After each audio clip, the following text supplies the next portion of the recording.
Thank you, Bonnie, for your incredible film. And I remember the 85 times that I told you how cool it was. I kept saying documentary, and you were like, no, no, no. I didn't just document, I turned it into an actual film. And the fact that you did that is absolutely insane. So round of applause for Bonnie. So we will be having a panel with a lot of experts, including the filmmaker.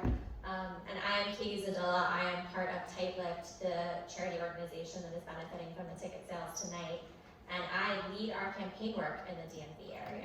So if this is something that I'm super happy to chat with you afterwards. But one of the reasons that Bonnie and I met is that, like all volunteers who work for Tight Lipped, I am a patient with chronic vulvovaginal pain. And so my story is not dissimilar from what you saw in this film, and I think a lot of people who watch this could think, wow, that's a really insane context. All of this is really exaggerated. Oh my God, we told her to drink wine. Why are they always telling us wine? Why not tequila? Why not rum? I don't know why wine has some magical curative ability that all the doctors want us to drink it.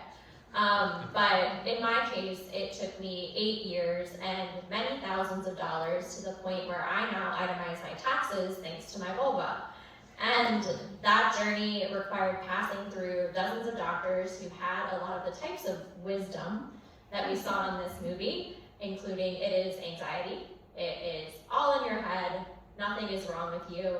And in one appointment where I had completely given up on my own well-being, and I was really focused on my ability to have sex with my partner, why don't you just drink that magical glass of wine? And not every doctor I saw told me just to meditate or that it was in my head, but none of them had solutions, and most of them couldn't even tell me where to go next. And so in my case, urinating felt like I was passing lava, to the point where I was becoming regularly dehydrated just to avoid having that level of pain and having to go to the bathroom. And to give you a sense of the day-to-day that so many people with vulvas are pushing through, I had 2 different UTIs, and I didn't know that I had them until I was passing basically just blood, because that level of pain was something that I was experiencing on an absolutely regular basis. And so obviously intimacy with my partner was impossible. I felt such shame and guilt that I was a failure. And when the doctors are telling you that there is nothing wrong with you, it is amazing how you can internalize that pain and turn it onto yourself. So the thing that makes me really excited about where we are now with Tight Lipped and all of our work is that I know that this does not have to be a problem. And unfortunately, it was not the fault of my doctors that they couldn't diagnose me, let alone treat me properly. If you can go to 4 years of medical school and then 4 years of residency in OB/GYN education, you can spend 0 hours learning about vulvovaginal pain. You can go and learn how to just breeze right through the vulva. Don't do a vulvar exam. We're going right into the vagina. We're focused on reproduction. And that should not be the state of care anywhere, let alone in the United States when so many other issues are having a moment. We love that for endometriosis. We're really happy for her, but it's just the beginning, and there's a lot more work we need to do. So thank you all for dedicating your careers to this cause, and Bonnie for making this film. And we're gonna have a couple of questions with everyone today. And please remember to hang around because your bracelet is your ticket to a raffle, and Bonnie will be announcing that at the end of the panel. So Bonnie, as we've already said, is the writer and executive producer of Lady Parts, inspired by her own true story. She's an award-winning comedy writer and post-production expert and co-owner of Brain Bloom, a boutique NYC, I didn't actually know this about you. What do you not do? Yeah, a boutique NYC finishing house where she helps filmmakers shape their stories. Bonnie is also a patient advocate and a leader of the New York chapter of our Tight Lipped organization.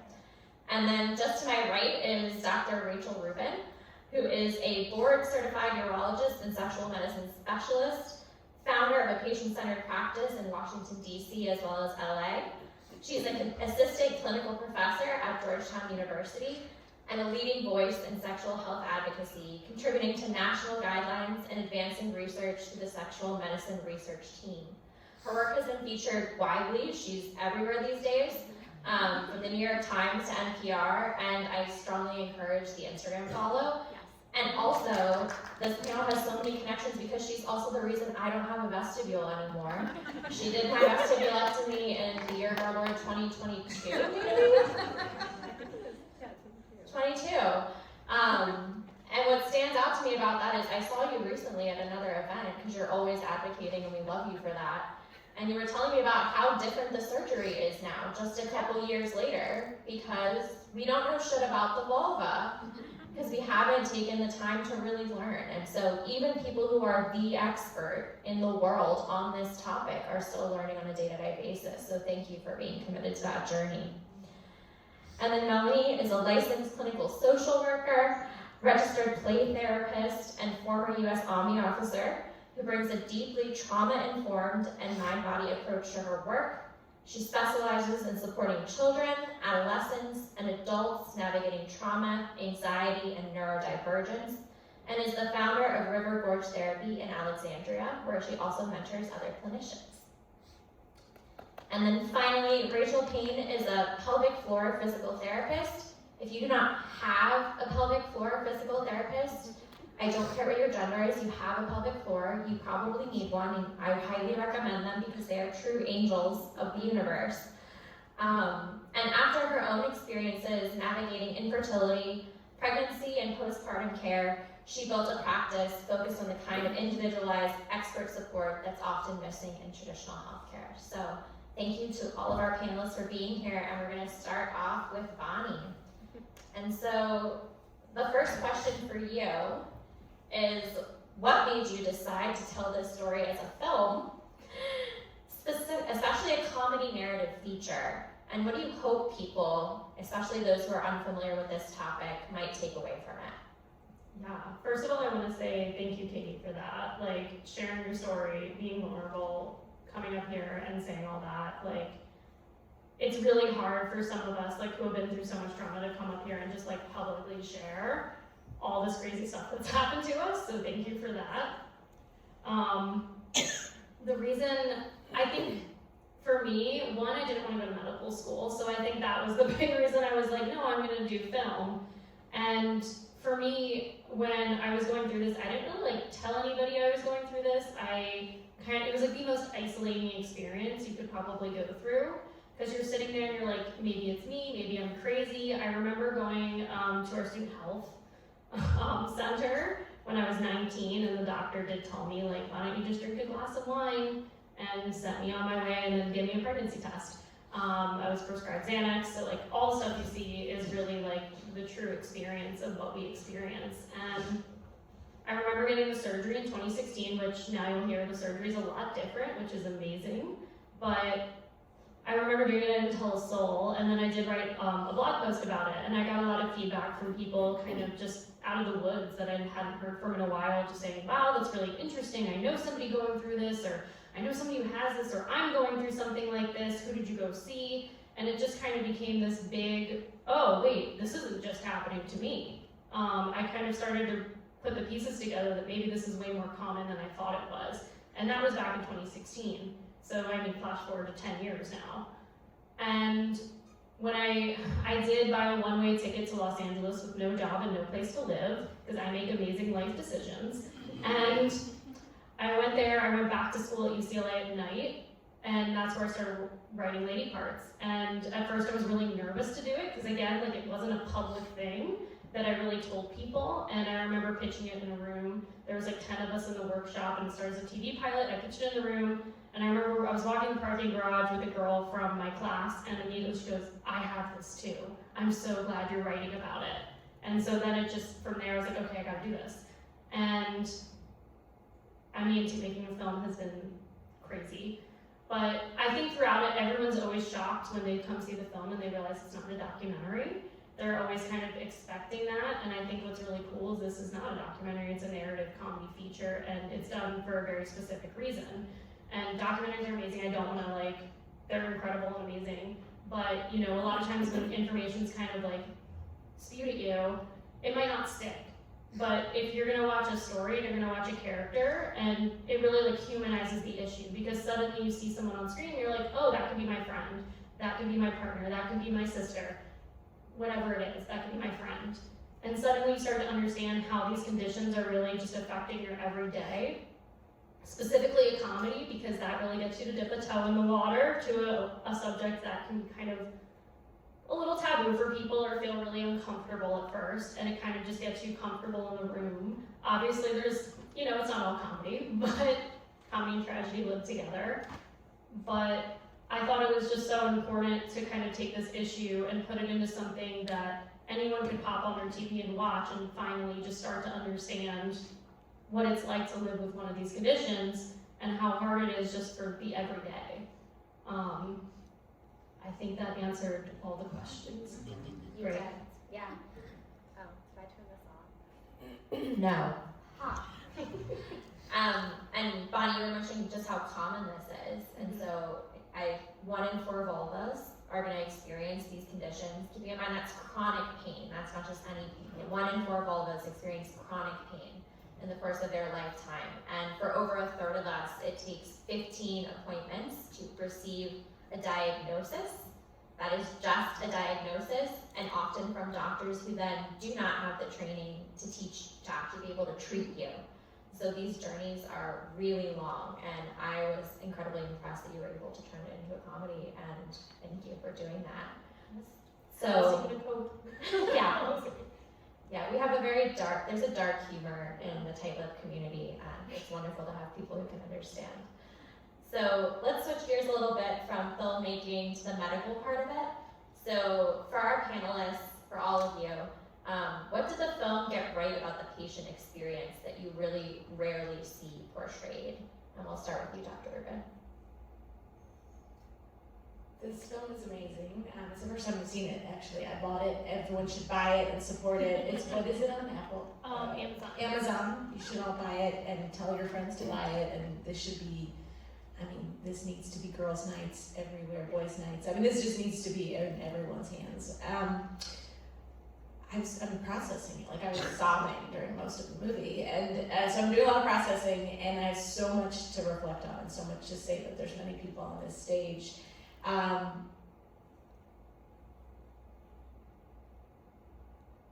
It's so broken, right? Everything's so broken about this because the doctor who is portrayed there, there's a real doctor who is portrayed there, and has been doing this for 20, 30 years now. Yeah. And it's this, he knows how to do it, and it's evolved and it's changed, but there's only a handful of us who since then have sort of become sort of apprentices and gone into fellowship training and done this, and it's just not enough. And the fact that it's taken 30 years and we are still so far from where we have to be is so infuriating. And I think this is the thing that boils my blood the most, because we can say there's so much we don't know about women's health, right? We have so much work to do, so much research we have to do. We need money, we need people, we need humans, but we're not doing the things that we actually know help people, right? Like there are things that we actually do know, and it's not being done. The basics are not being done, and that's the part that makes me so angry, is how do you speed it up? Because it will require human beings to teach other human beings, but they have to have someone to teach them and someone who's going to learn how to do it. And this is what keeps me up all night, and trying to figure out how to get people to give a shit about something they've never given a shit about before is really hard to do. And the other fact is, like, we ask way too much of our gynecology colleagues. Like women are dying in childbirth, and they're up all night doing emergency surgery, and babies can die, and pregnant mothers can die, and there is 4 years of it's not enough. And it's not fair that we require them to know everything about 50% of the population. And so the rest of medicine has to wake up and start giving a shit about women. And so that's, again, as a urologist, I come at this from I take care of men's penises, right? I take care of men's sexual health and quality of life, and I love doing that. And I take that energy and I just put it to everybody's sexual health and quality of life. So it is the experience. There's so much that was right, and actually so much to watch. You know, as the surgeon, when you operate on people, you don't see the effects of your words and what it does. And patients they smile and nod in the exam room. And the doctor leaves the room and kind of gives themselves a mental high five of like, I won that visit, I'm amazing. And the patient goes into their car and they sob. Or they go into or they say they're never gonna go back to that doctor ever again, and the doctor never knows that. The sitting in your bed, then not being able to walk for 6 weeks and bed rest for 6 weeks. By the way, we don't tell you to do bed rest, hopefully that doctor does too, but we don't do bed rest anymore, and it's not as drastic, but yeah, there's so much, and it's just such a beautiful depiction, and I think every physician should see that movie, right? Everybody should have to watch this movie, and anyway, just thank you. Over to you on the patient experience. Yeah, I think based on my own experience and a lot of my clients, just hearing what Bonnie got right here and brought humor to was the gaslighting, what both of you shared as, being told, just drink a glass of wine, and the feeling like I'm crazy, there's something wrong with me, which from a trauma perspective can be brought onto there's something inherently wrong with me, not there's something wrong with my body. So I think that's definitely what came across as what was right in the patient's perspective from what I saw. So thank you, Bonnie. I think this is on. Great. Thank you so much for making this film. It's so representative of so many journeys and so many things that I hear from patients and clients literally every single day, still in 2026. Just this morning, someone being told, oh, you still have pain. Well, just alternate the Tylenol and ibuprofen for the rest of your life.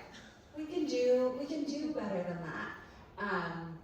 And so I just thank you for having representation, having something that we can point people to. For a few of us, we're the first people that people are telling about any of this, and they're coming into it with I hope it's not TMI, or I hope I can tell you, or there's this thing that's going on. And so having something representative to point them to show them, to say, not only are you not the only one dealing with this, here's a great comedy movie about all of the things. So you got all of that right, which is amazing. But more so, really blown away by the community aspect, and something that I'm grateful for. I'm grateful for the community. I'm grateful for how many people that I see and how many people mention. I was talking to my friend and they said this, or I saw this thing on social media and is that something you can actually treat? Or is that something that I should look at and should go see? And how the game of telephone can be beneficial. I'm only here because this person told me, or I happened to tell a friend, or a friend of a friend. But I wish that so many more people were comfortable or had the availability in the medical system to just say it in their appointments and then get to the care that they need. Even if that comes with, I don't know what is going on, but I think you might benefit from seeing this person who has a different skill set than I do. So, thank you. Yeah, as a patient, it is to get over the trauma hurdle, and with every appointment, the height of that trauma hurdle, it just keeps growing and growing and growing, and it takes so much fortitude and so much energy to just go and try to take another bite of that apple, 100%. So I am gonna ask the panelists each a question and then a little conclusion, and we're gonna turn it over to the audience. So I'm giving you a warning that audience participation is encouraged if you wanna think about any questions you wanna ask our experts. So first to Dr. Rubin, how can clinicians balance accessible language like lady parts with accurate anatomy? How do you teach people about their vulva, something that they probably haven't looked at? I remember you gave me a hand mirror in my very first appointment, which was revolutionary. And why do so many patients struggle just to get those diagnoses? And I know you're doing a lot to help change that. Yeah, I think language is so important here. My favorite analogy right now is we have 10 different doctors for your face, right? You don't show up to the dentist with an eye problem. You don't go to the dermatologist for your skin when you have an ear, nose, and throat problem. Like, we have like 1 million doctors for like this surface area of our body. And to have lady parts down there, call it a vagina when it's not the vagina that, you know, none of the vagina was affected in the making of this movie. And so, and even the term vulva is kind of stupid. Like, men don't have a vulva. Like, there's no, you know, men, like genitals, I guess is the word, but like vulva, or it's a lot of things. The clitoris is not the same as the labia majora, which is not the same as the labia minora, which is not the same as the vulvar vestibule or the urethra, or all of the detailed body parts that I am learning about all the time. And so the language really, really, really matters here. And so I do think that hand mirror, and at least what we do in our office, is you get the tour and you get a hand mirror. You know, when I started my practice, and by the way, we're not all evil that we don't take insurance. They don't hire us. When I came out of my training in 2016, which is the year that you got your surgery, I had academic centers locally tell me that what I do is weird and I will not make them enough money fast enough. I had a large urology practice that takes insurance and is very large, hand me a contract, and the private equity firm took it away from me when I was home with my NICU baby and said, ooh, you're not gonna make us enough money fast enough because what you do takes time.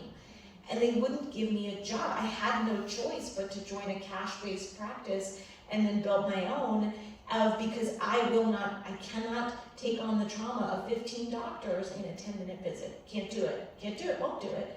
And so, language is so important. So when I started my own practice, I bought 2 hand mirrors on Amazon. And the whole point, I didn't buy fancy lasers or other fancy things, and I bought 2 hand mirrors. And it got put in the New York Times Science section in 2022 in a big article that said, half the world has a clitoris, why don't doctors study it? And it was the most shared. It was the most shared article in 2022 in the New York Times. And it was just the fact that that was science in 2022, that I say, this is your labia majora, and this is your labia minora, and this is your vulvar vestibule. And so that tour is so incredibly empowering, because it then goes, this is your nose, this is your eyes, this is your ears, and it gives language. And when you can show someone their pain, right? When you can look in that mirror and say, it doesn't hurt right here, but a millimeter over, it's like shards of glass. That's medicine. And incredible, right? And then you figure out what to do about it. And when you can see the pain, when you can touch the pain, when you can understand where they have pain, where they don't have pain, you can logically, the person can work with you to logically understand what are the next steps, right? Anyway, so I think language actually matters, and the more we use the language, but show people on their own bodies and have them not be afraid of it. And it's just like, you know, we're neutral about our elbow, right? Can we be neutral about our genitals? Can we be neutral about those parts? So I think language really does matter. And did you want to add anything on why patients struggle so much to get diagnosed? We don't teach it. It's not that complicated. Like, literally, there is nothing. Write it down, everyone. The word, don't okay, teach it. So there is a rubric. There is a rubric for what an OBGYN has to, I'm not an OBGYN, I'm a urologist, but there is something called CREOG, which is sort of the rubric with which, they have to know too much. There's too much on, like, that they have to know. The word clitoris isn't even on there. Right, the vulvovaginal pain conditions is not on there anywhere, and it just doesn't. So there's no requirement to learn this. There's no way to teach it, right? Like, if you're lucky enough to have a Sarah Stigna at your institution, or, you know, somebody that knows this and can teach it. I mean, Tight-Lipped is going door to door into these residency programs to say, hey, I'll teach you how to figure this out. Like, all the patient advocates are doing it. That's unacceptable. And so even I was telling someone this week, the textbooks on OBGYN of how to do a vestibulectomy is wrong, right? It's outdated. It's just a posterior vestibulectomy, which is half the problem. And so it's not updated. And so we have to update the textbooks. We have to teach people how to do this, but more importantly, we have to teach the trainees how to do it. So it's not rocket science why no one knows how to do this. We didn't teach them, right? So it's not their fault. And so then when you go to them and you say, hey, we should change this, they give you letters from their lawyers and say, hey, please, we do not talk to patient advocacy groups, and this is niche medicine, that there's just not enough research. Well, no shit, there's not enough research. Like, what the fuck are we gonna do? Like, so, like, but the thing that frustrates is this is a fixable problem, but it is going to take actual human beings teaching actual human beings how to do it. And it is films like this that completely change the world. I had a patient, I'll tell this very quickly, I had a patient come to see me. She was 16 years old. And she came into my office, this was when I was at my other practice before I started my own, and she came into my office and she said, Dr. Rubin, I need a vestibulectomy. And I said, what? She said, I watched a TV show called Sex Education, and there was someone with vulvodynia on that TV show, and that led me to Google. Google led me to understanding that I need a vestibulectomy. I can't wear tampons. She was not sexually active. She said, I can't wear tampons. So we talked.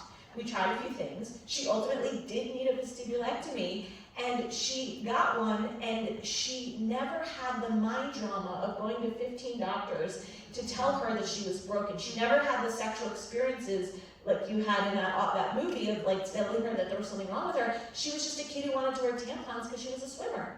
And we did the surgery, and her pain completely, she was a very good success story, which not everybody is, but I would say she was a very lucky, she went to college, and she just lived her damn life. And it was like getting your appendix out, or getting a wisdom teeth out. It wasn't a whole thing.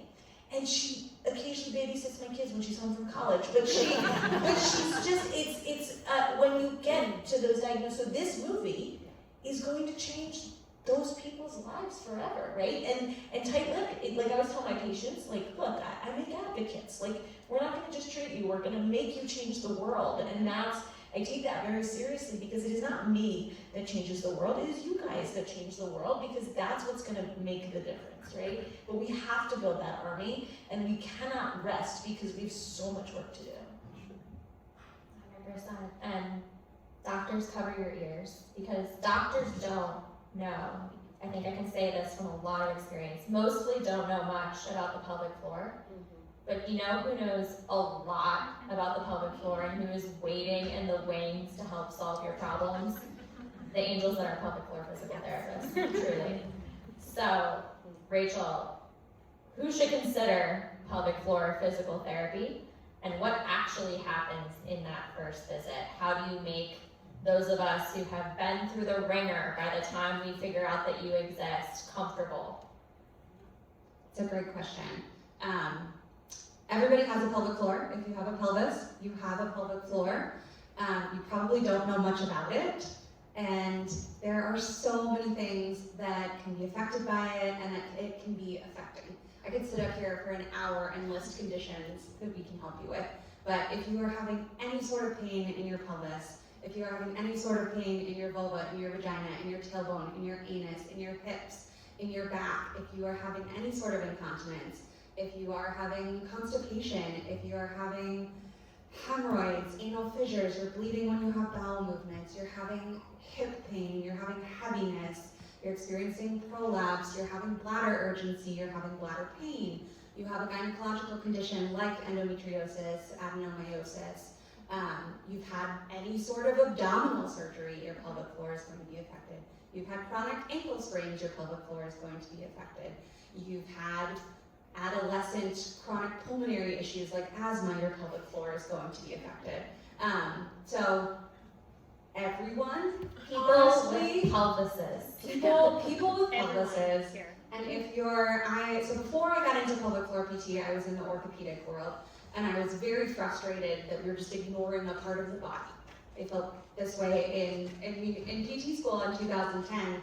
I didn't know that pelvic floor physical therapy existed. I thought I was going to work with athletes and help get them back on the court, and then I had a lecture and somebody described it, and I was like, what? We can do that?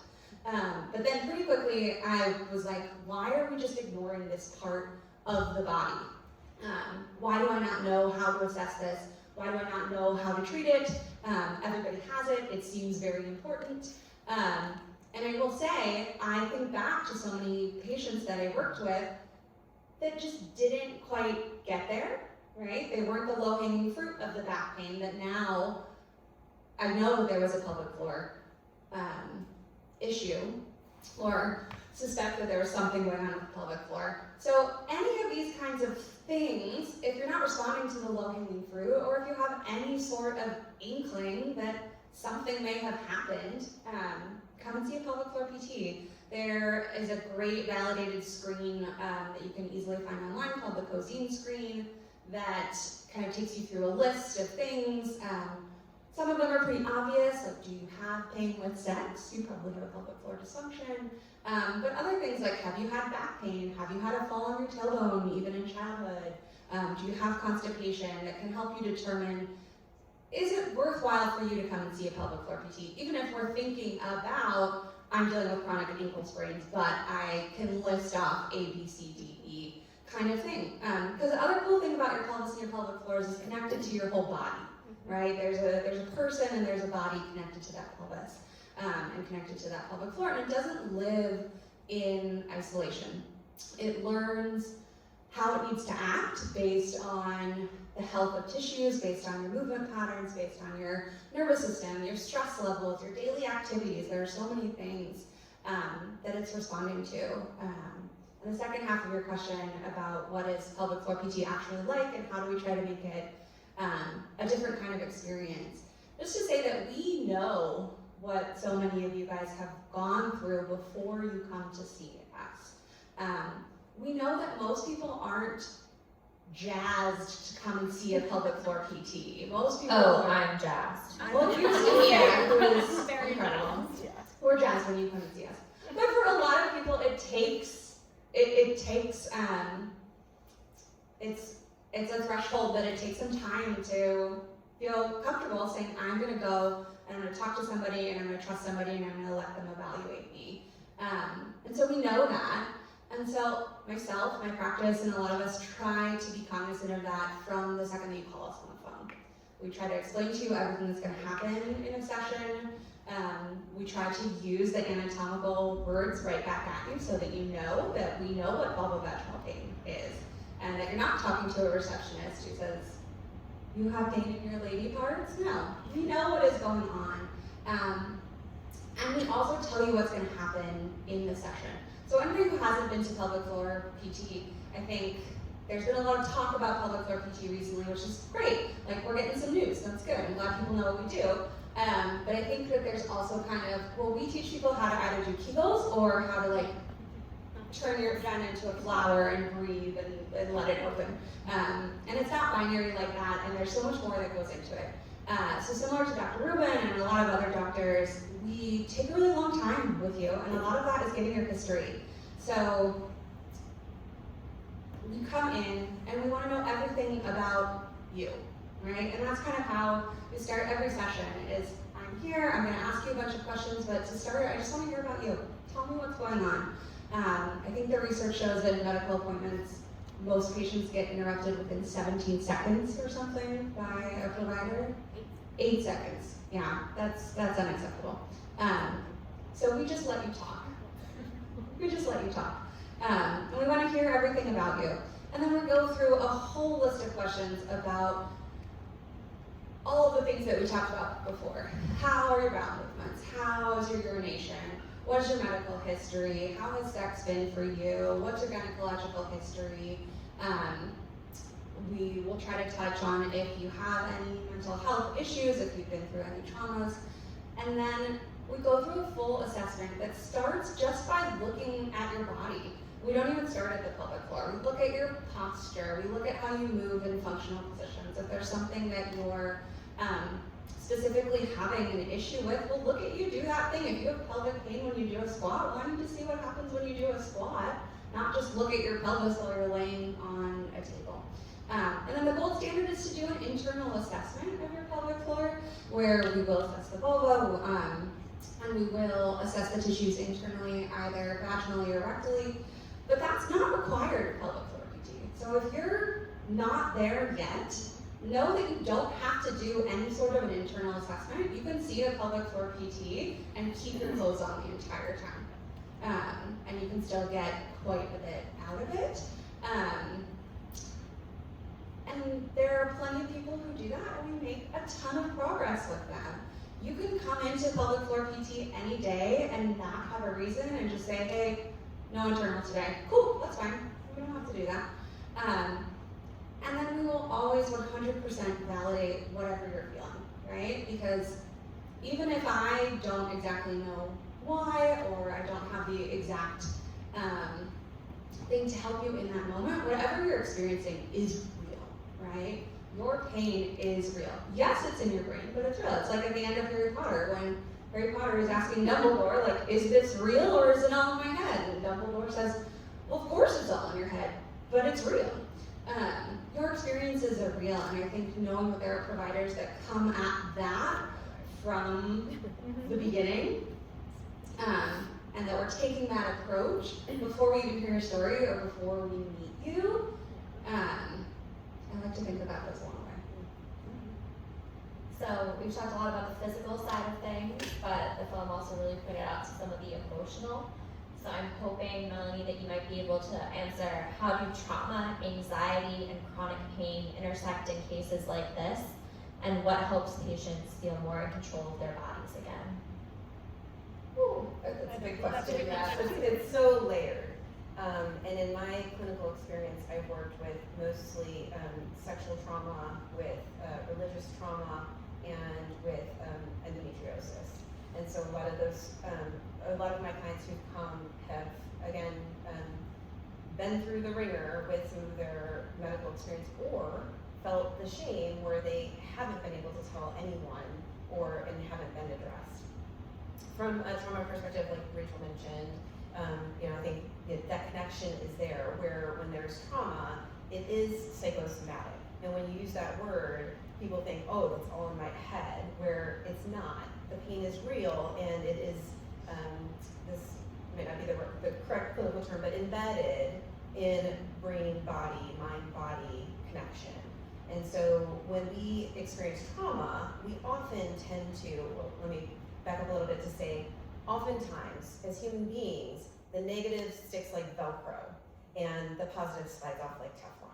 And that's for a reason. It's to protect us. So when we were cavemen and there were saber-toothed tigers living outside the cave, we had anxiety because it protected us. It was, we learned how to keep ourselves safe. And so it exists for a reason, our trauma response.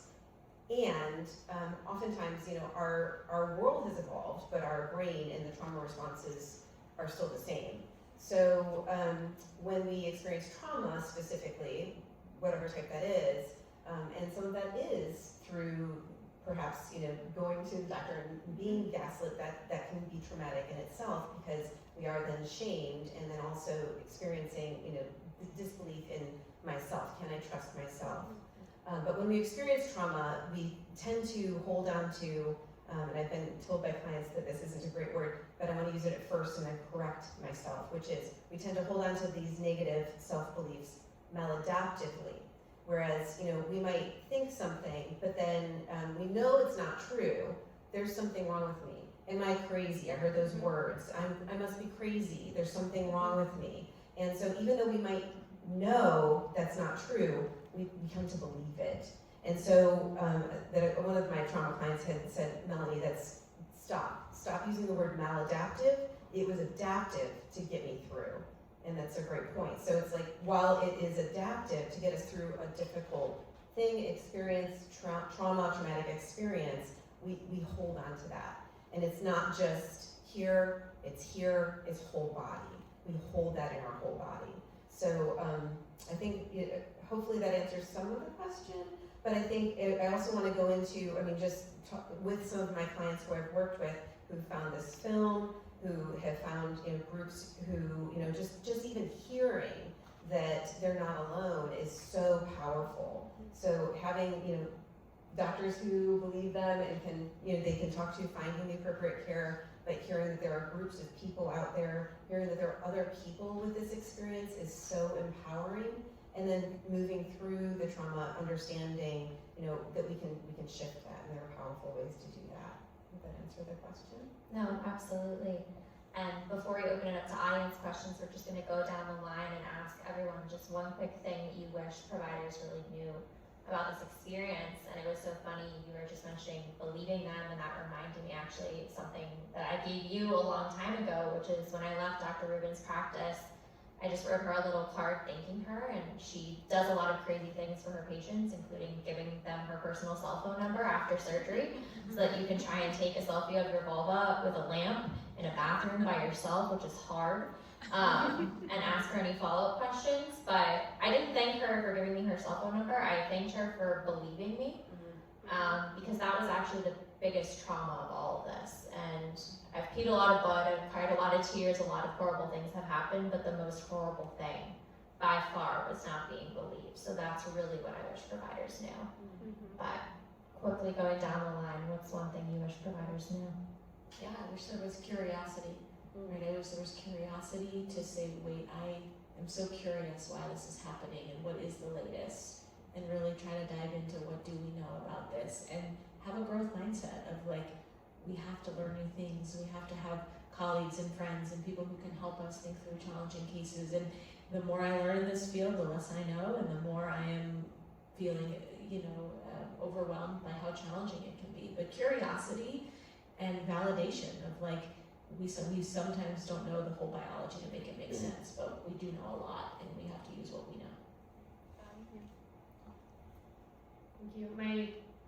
I'm in a lot of therapy, but my therapist and I always talk about it, and it's like, don't be combative, be curious. So I love that you said that, because like, I think a lot of times I think also just knowing that the person coming in and sitting in your chair, like, you could make a difference in that person simply by the first 5 words that come out of your mouth. And a lot of times I think back to like my first pap smear at 18 and how traumatic it was and how awful it was and how I was treated, and a doctor held me down to get a speculum in as I was like screaming in pain, just because the test was more important to them at the time.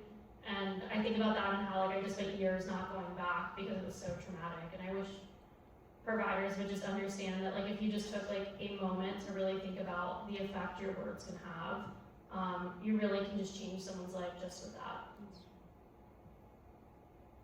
So I was going to say believe, and I also use the words approaching with curiosity, not judgment.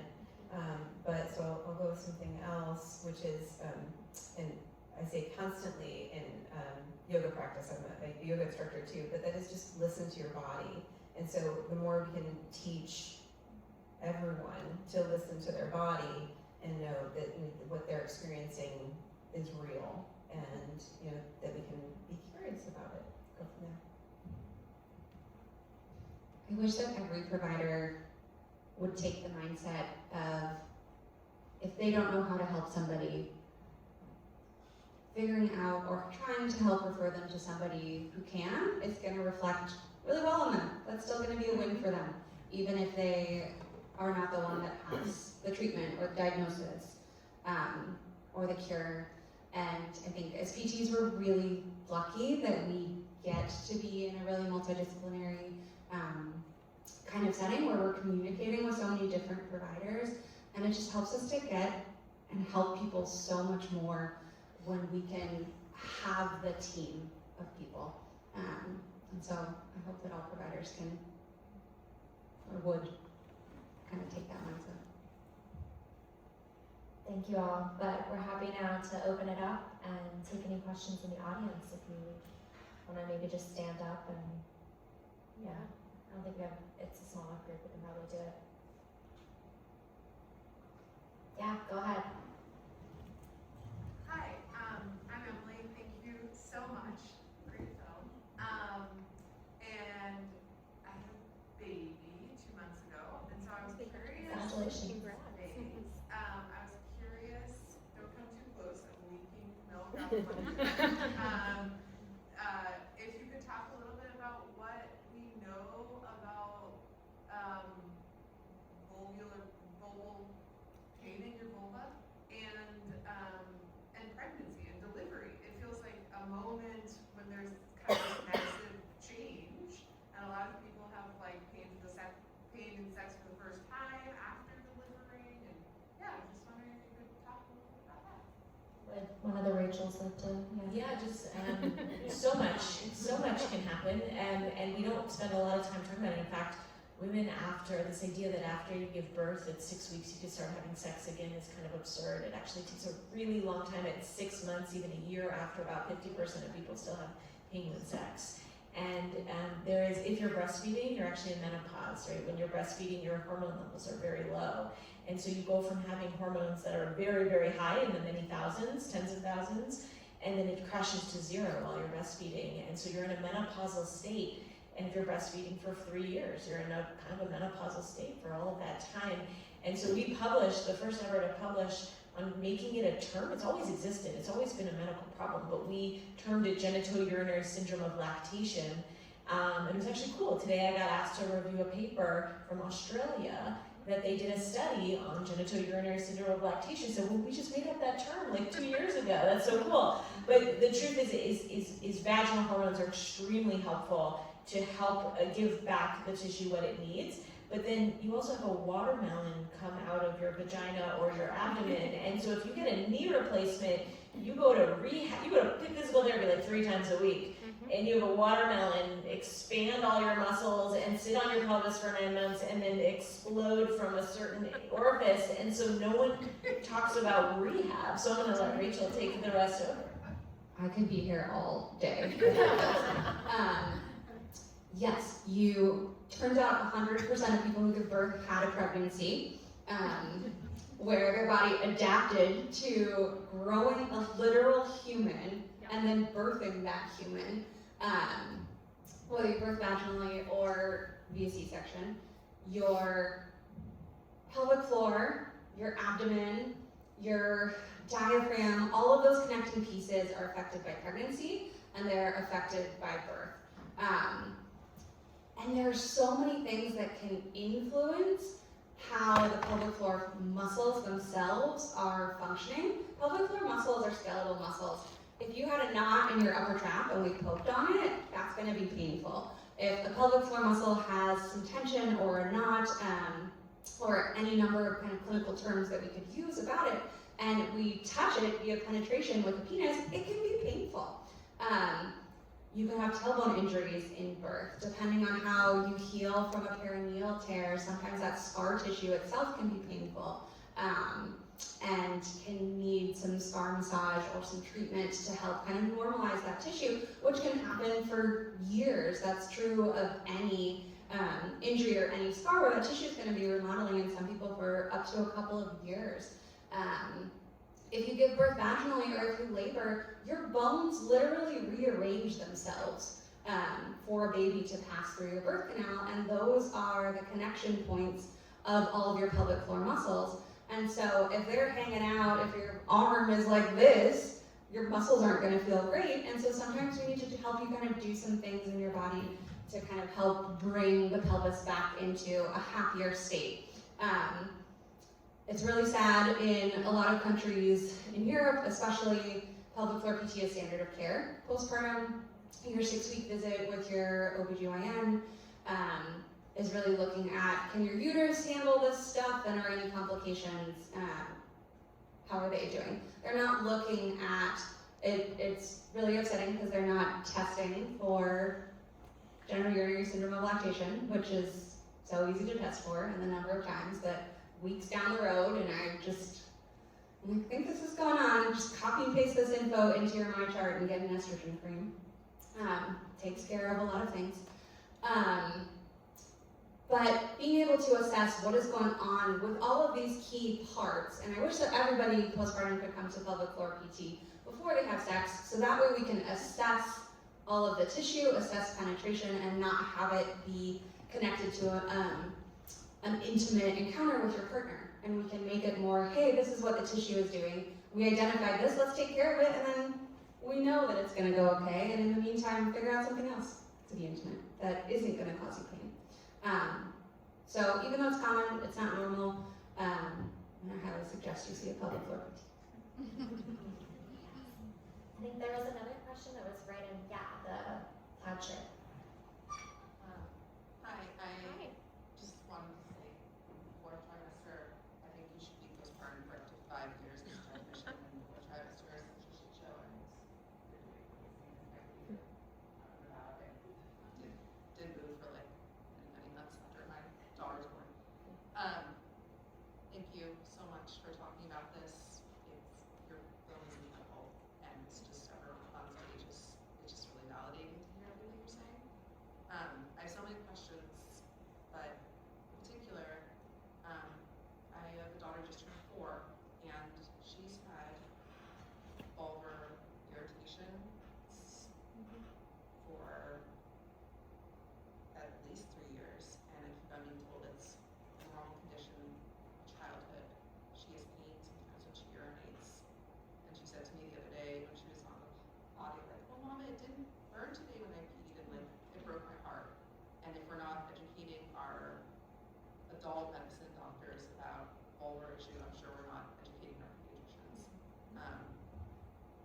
wanted to know from you, I was told by your pediatrician it's a normal condition in this age range, and she should grow out of it. Getting a clean catch on a 4-year-old is like impossible, like a 3-year-old impossible. My daughter also is like, you know, the type of independent, amazing, eventual woman we want to see in the world, but there's no way in hell she's gonna let me get a urine sample from her.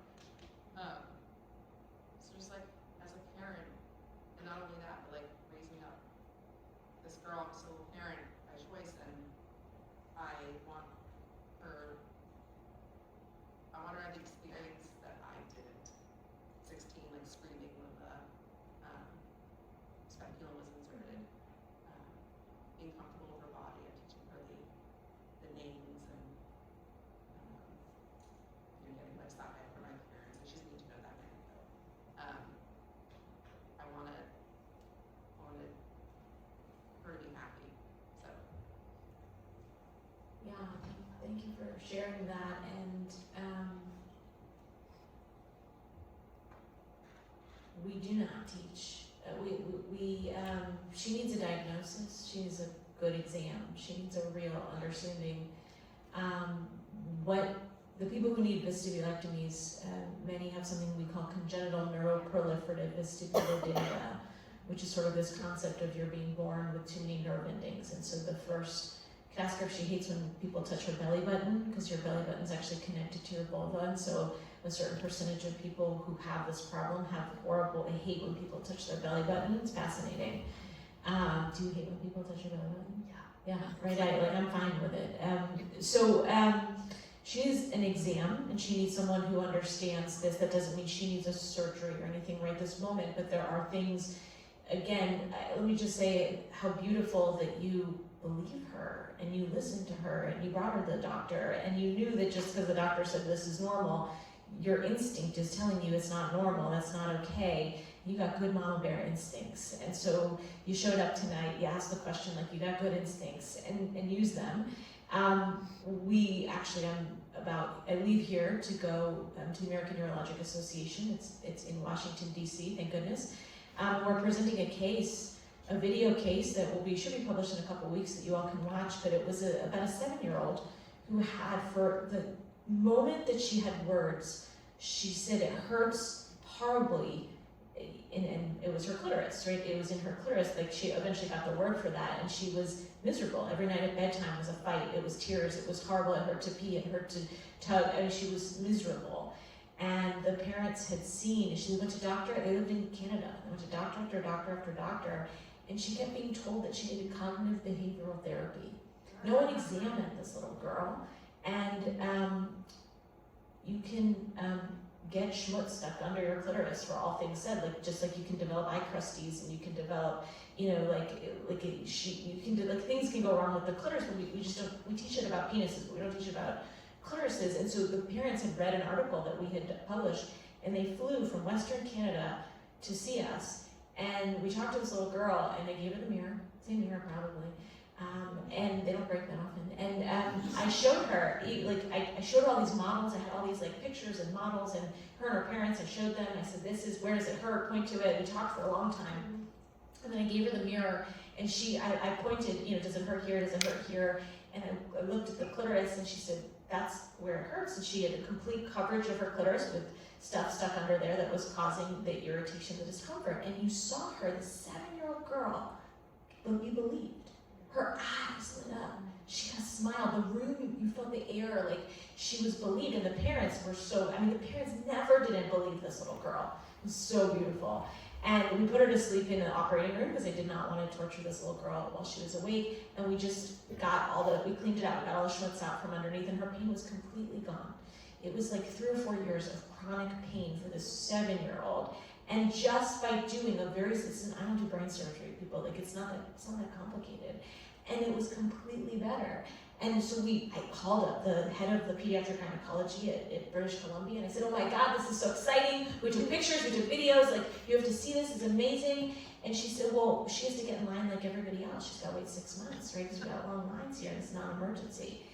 And so what is this little girl going to do? Because it might develop again. Are they going to fly again to have to see me and go under anesthesia? It doesn't make sense. So we're presenting that case at the American Urologic. It's very exciting. But the point being, things can happen to grown-ups, things can happen to kids, and like, the pediatricians don't get this, right? Even the pediatric gynecologists don't always get this. And so your curiosity and your advocacy is what's gonna figure this out with her. But the thing I love most about this movie that I actually cried nonstop was the parents. Are your parents that lovely? Yes.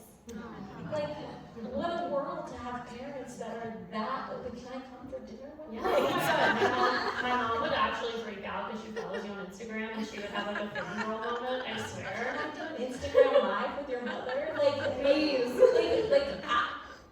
I lost my mom a year and a half ago, and we did not have that relationship. It's so incredible. And I ask people, I have this very long intake. I ask them a million questions. I've even grown many more questions since and I ask about support system. Who's your support system? Who shows up for you? Who can you be you fully with? And that matters, and most people don't have that. No.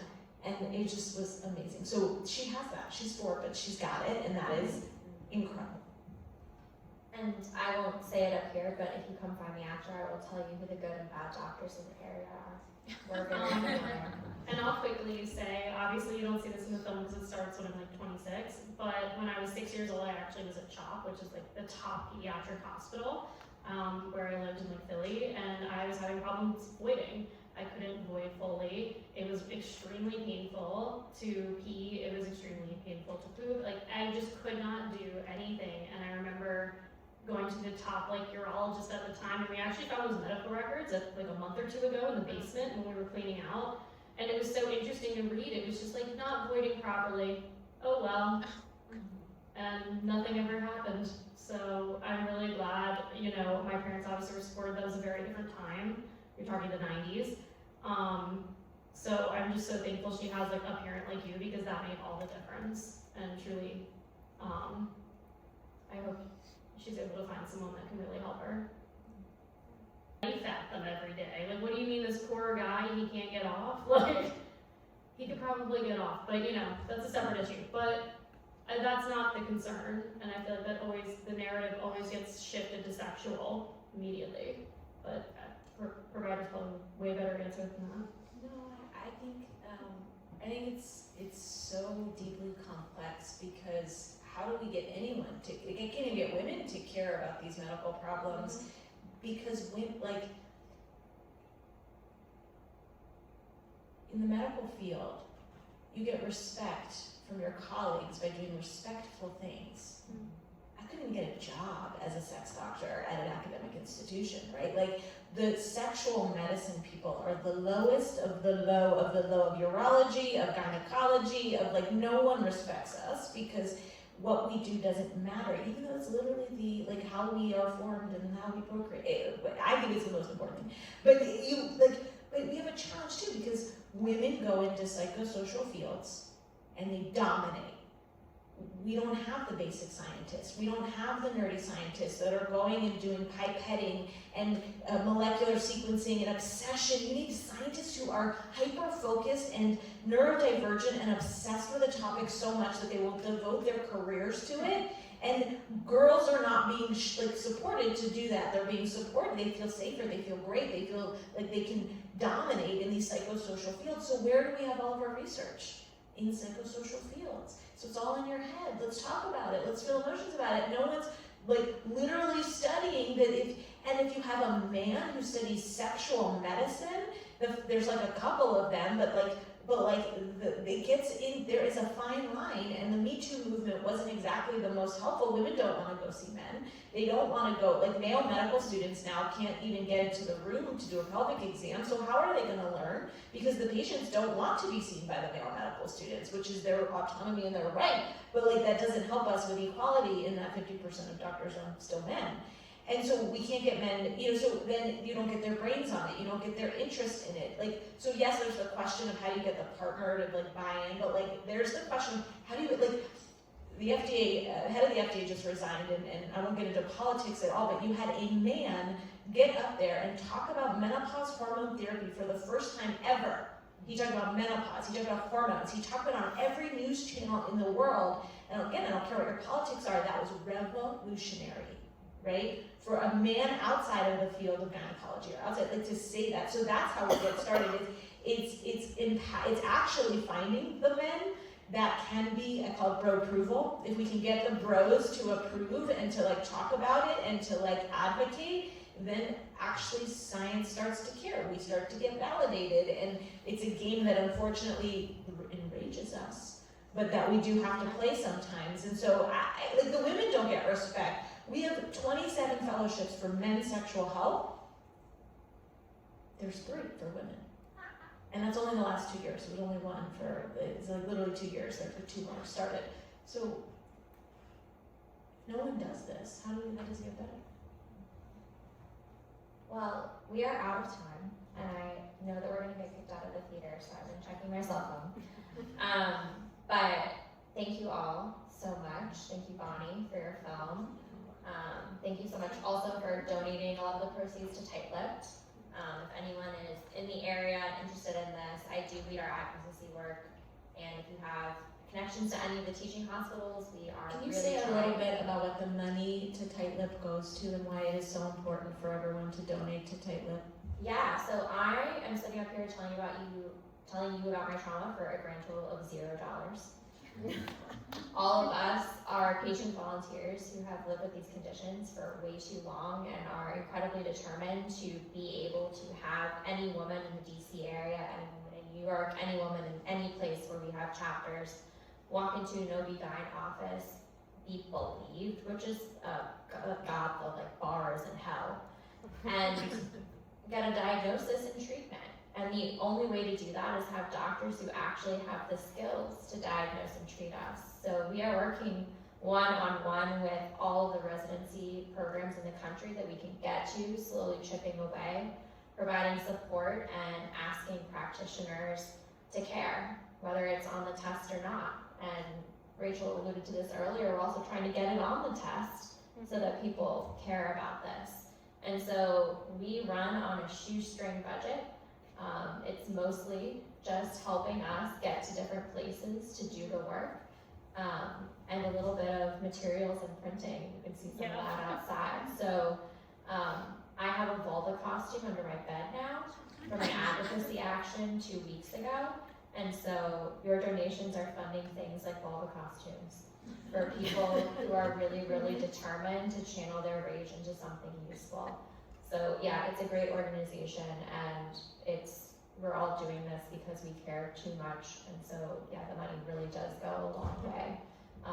And funding the kind of grand total of 3 staff we have on a national level who are actually organizing all of us nationally and being paid too little to do this. And I think we complain, there's not enough research, there's not enough education, and there's just not, and what I love about this organization, and I am a medical advisor, a proud medical advisor of this organization, is that they're rolling up their sleeves and they're doing the work themselves. And it is, like, it gives you goosebumps because it does show you what one person, look at what one person can do. I mean, this is unbelievable what one person can do. And so they're taking action, and what is so frustrating when you're a patient with vulvovaginal pain and you just feel helpless and hopeless. And when someone can say, we're gonna fix this for other people, we're gonna help other people, it is incredible how you like what I've seen this group do in just a few years to actually change the conversation and the narrative, and is what gives me hope, to keep going and to keep yelling and screaming, because we can do it, but it will take human beings teaching other human beings and inspiring them with their stories and their beautiful movies and their humor. And I think that's why we've been so successful, is because we're not shaming and yelling and blaming, we're coming up with solutions, and that's amazing. And 10 years from now, I truly believe that you can walk into the doctor's office in DC and you can get care, and you don't have to have the trauma that I have and the trauma that Bonnie has, but we need help, so we're working on it. Yeah, I always say my dream is that 10 years from now, people watch this movie and they're like, that's crazy. That can't be I happening. used to not say the word breast about breast cancer. Like, Yeah. you can't say the word vulva, there's a lot of progress. A lot of progress to be made, but speaking of progress, it's time for the raffle. So Bonnie gives the final word, and then thank you to all of our panelists so much for your answers. Thank you. First of all, thank you, Moderator Theater, for having us. Thank you, Katie, for that amazing moderating. You are a star, and I love that we have matching t-shirts today. It warms my heart. And then thank you to our amazing panelists as well. We always say this when we're at tight-lipped events. I think I've been on like 5 patient panels, and we just did one in Temple in Philly. And literally I woke up, drove there at like 6 a.m. Yeah. Did literally trauma dumped, like all these stories, and then went and had a full work day. And I think a lot of times when we're sitting there and we remind them, we say, no, we're just volunteers. Like, I have a whole other job. That's how much we care. And the providers on the stage also care that much. And so thank you for being here. Thank you for taking the time to be here. It really means a lot. And thank you to the audience. Thank you guys for being here. My final plug before I do it, make sure to follow us on Instagram, ladyparts_film. We're on Amazon Prime, Google Play, and YouTube Movies. You can actually rent or buy us. It really helps if you leave us a review. We're on Letterboxd and Rotten Tomatoes and IMDb. So you can leave us a review. It really, really does help us. Okay, so now what you all really came here for, the raffle. You got a friendship bracelet when you walked in. I have what's called the Kiwi. If you haven't heard of her, she's amazing. There's a company called the Pelvic People. They're incredible. They make products for people with, entry pain like us. So I have an amazing product from them, and even if you don't have entry pain, it could still be a pleasurable, amazing thing to own. So everyone pull out your bracelets. Who has Read My Lips? Me. Congratulations. Can I offer to donate it to somebody? Yeah. Surprisingly, this is not the first time this has happened because of all the floor PT ones. The last But time I we did it. don't, I just have the pleasure of working with. Yeah. I have full Okay, access. so this is hard because then I just have to pick a bracelet at random. Sometimes I don't remember them all. Who has? Does anyone have Tunnel of Love or Cave of Wonders? Congratulations!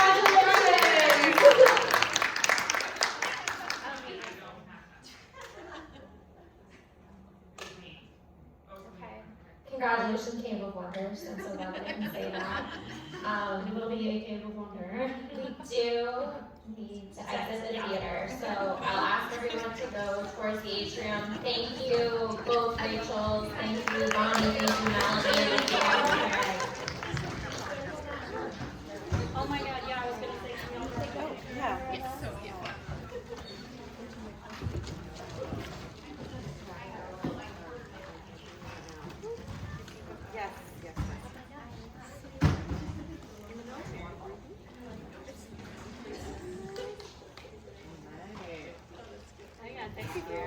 Is that your phone? I didn't know. Yes, please. I'll give you my number. Oh wait, it's literally recording, so. Let me go get that.